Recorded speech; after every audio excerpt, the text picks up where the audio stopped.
So if you're debating whether to run a marathon, or you've already been running several marathons, in this video I'm going to cover the brutal, honest truth about running a marathon. Because let's be real, it's no joke. 26.2 miles, 42.2 kilometers. That is far. So I'm going to cover how hard my first marathon was, how hard my second marathon was, and then I'm going to talk about if it gets easier with time and as your fitness improves. So if you're new here, my name is Karoline. I'm 26 years old, born and raised in Oslo, Norway, and I moved to San Diego 3 years ago for my MBA that helped launch my protein muffin company called Satisfied. So I started running 6 years ago.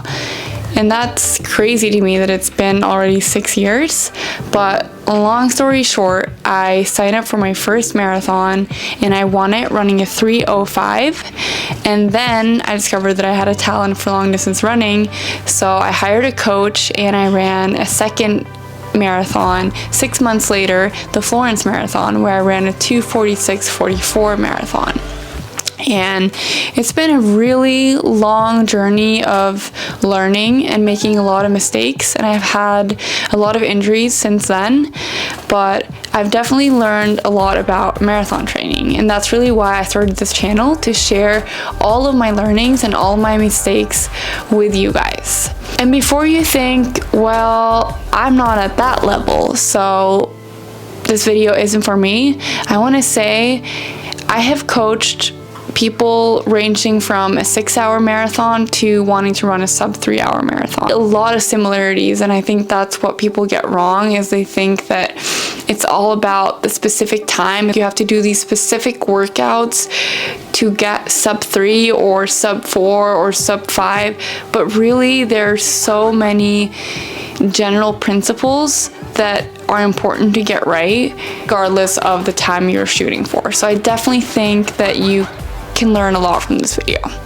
So the marathon is hard. We've covered that. But the fact that you have clicked on this video means that you are a part of the 3% who clicks on training for a marathon, running a marathon on YouTube. And if you think about the amount of people who actually run a marathon, that's less than 1% of the population. So my point being is that you are not the average person. If I was going to tell the average person how hard is it to run a marathon, that would be a different story. That would maybe be impossible. But the fact that you are watching this video means that you are someone who likes to challenge yourself. You are someone who sees how challenge makes you stronger, how much better you feel after you have completed a challenge, and that's what makes me so positive that you will get through a marathon. The better question is, how long do you need to prepare for a marathon? And I'm going to be making a video on that, so subscribe to my channel to not miss that video. My first marathon, the Bergen City Marathon in Bergen, a very hilly city in Norway, was unnecessarily hard. So I was very fit back then, 21 years old, definitely doing a lot of training, very random training. I did a lot of HIIT training. I was on the basketball team, badminton team, ultimate frisbee team, did a lot of strength training, but I didn't sign up for the marathon until 3 weeks before. And I did have about 1 run per week, which is not a lot if you're signing up for a marathon, but I did do so much other training, and also that run was a long run. So I definitely think the fact that that run was a long run was really good, because the marathon obviously is really long, so it was preparing my body to run for longer. But me signing up 3 weeks before made me dress train. So I was all of a sudden running a ton, and I didn't know anything about how to train.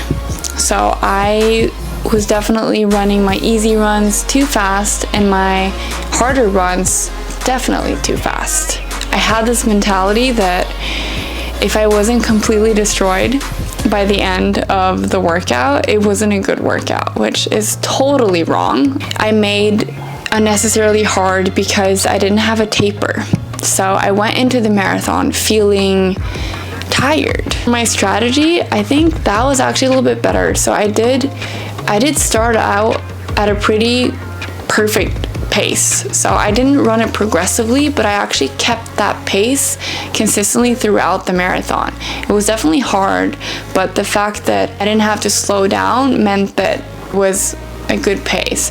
And I also had a fueling strategy. So I would have banana every 5 kilometers and I took water on every aid station, because that's something that I see a lot with my athletes when I first start working with them, is their fueling strategy is very often they don't know how to fuel for their training or for the marathon.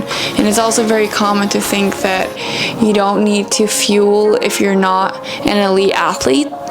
Definitely having a fueling strategy, having a strategy for how to train, so a proper plan, or ideally a coach who's giving you personalized training to you, is just going to make you have a so much better training experience and marathon experience. So how hard a marathon is really depends on your preparation and your strategy. So if you check out my story, I have 3 videos on my whole story, from that 305 to 246 to my 6 bone stress injuries. And the whole reason why I've started this channel is because I'm so passionate about just teaching everyone who's interested in running their fastest times, everything that I've learned from my experiences. So for my second marathon, I learned a lot. I had a coach and I had a much longer training cycle, and that's for sure why I improved so much.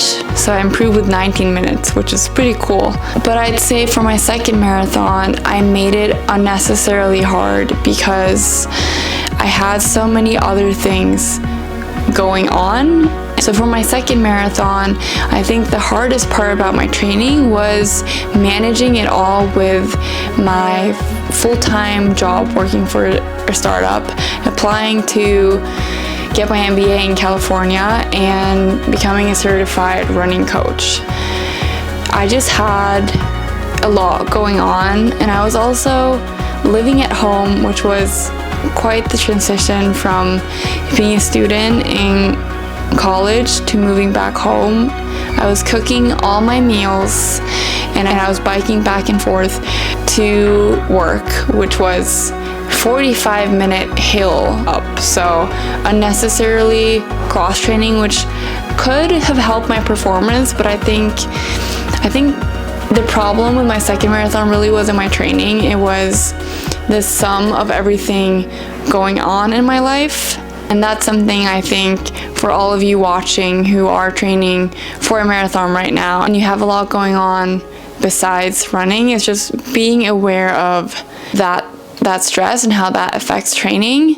And not that it's not possible, because it totally was, right? I did run that 246 marathon with all of that going on, but just being aware that sometimes you should also downgrade things and not try to do everything. For example, I wish that I did not do the coaching certification at that point of time, and I wish that I had done less strength training and said more no to social activities. And definitely something I've gotten better at with time is letting go of certain things and realizing that you shouldn't do it all. My hardest week of marathon training was a lot. I remember going out, having one of my sessions outside in the cold, dark. I did basically all my training on my own, and yeah, it was pitch dark, it was freezing out, it was late at night, and it was just one of those moments where I was really questioning, why am I doing this? But it was also one of those moments that I remember thinking back of when I had the race itself and comparing to. So when I had the race itself, I just felt so good compared to that hard workout, and it gave me this strength of I got through that workout, I'm gonna get through this marathon. I didn't just get through all of that training to not leave it all on the table for the race. So I definitely think this mentality of what doesn't kill you makes you stronger bringing that into marathon training and bringing that into the race itself, that makes it easier, right? You're on top of your mental game. And yeah, for the race itself, such a different experience on my second marathon than the first marathon because of the training and especially because of the taper. So I went into the race just feeling so good during especially the first 10K. I felt like I was flying. The pace was definitely really comfortable. And then it for sure got super hard, especially because I didn't find the banana that I was using for fueling until kilometer 21, and I could tell that when I didn't have the fuel, it was just so much more challenging to keep up that pace. So a learning there is if you're not fueling properly, you're making the marathon especially hard. And then at kilometer 30, that's when I really had to start to dig deep. I remember just being scared that I had started off too fast, especially knowing that I was running quite a bit faster than what my coach told me to run, even though I felt good, right? This was only my second marathon, so I still didn't know if my pace was really what I should be running.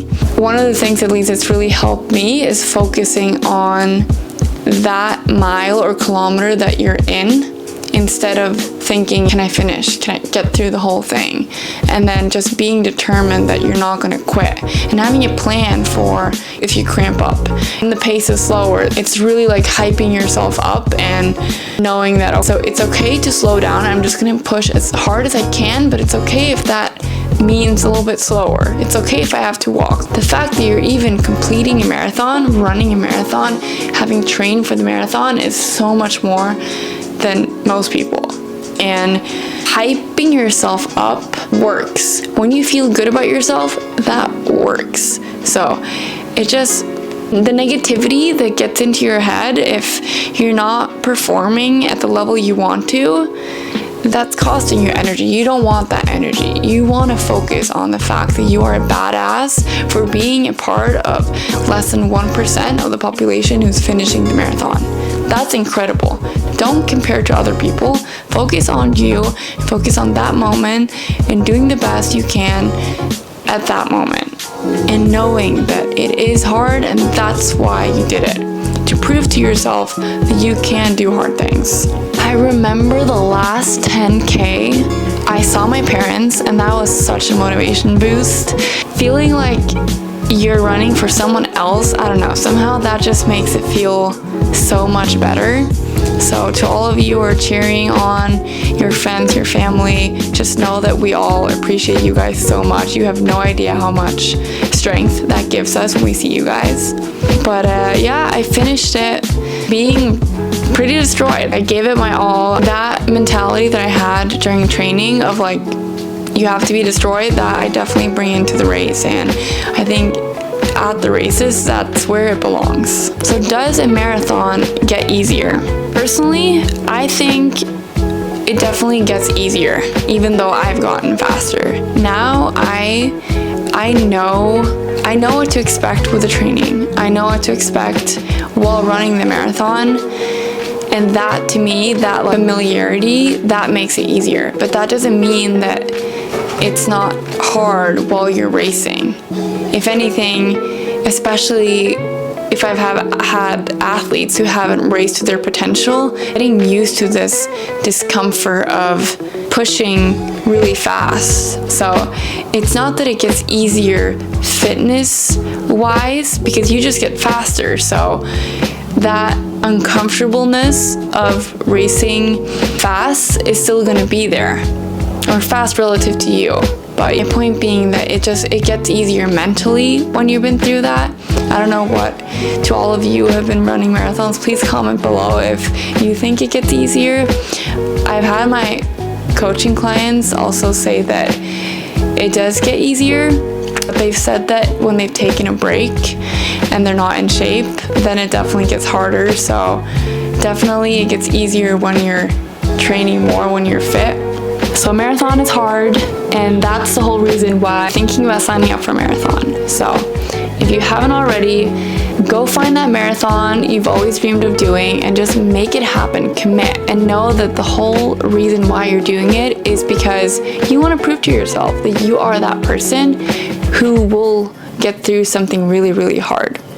And if you're looking for a coach, I will leave my one-on-one coaching link below. I also have some marathon training plans that I will link below as well.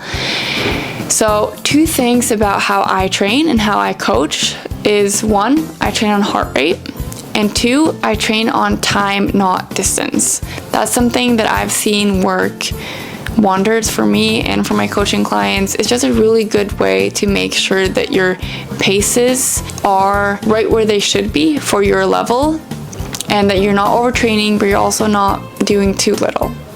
And if you're completely new to running, then I recommend checking out my free running plan below, and that starts with literally 5 minutes of running. So if you're about to fill out the form to be one of my clients, but you're completely new to running, please instead start with this free plan, and then once you've been running consistently for a while, then you can reach out to me about coaching. And if you're curious about what I'm doing now to go to the Olympics, then check out my comeback series where I talk about all the different steps that I'm taking to run my absolute fastest possible. Thank you so much for watching, and I'll see you in the next one.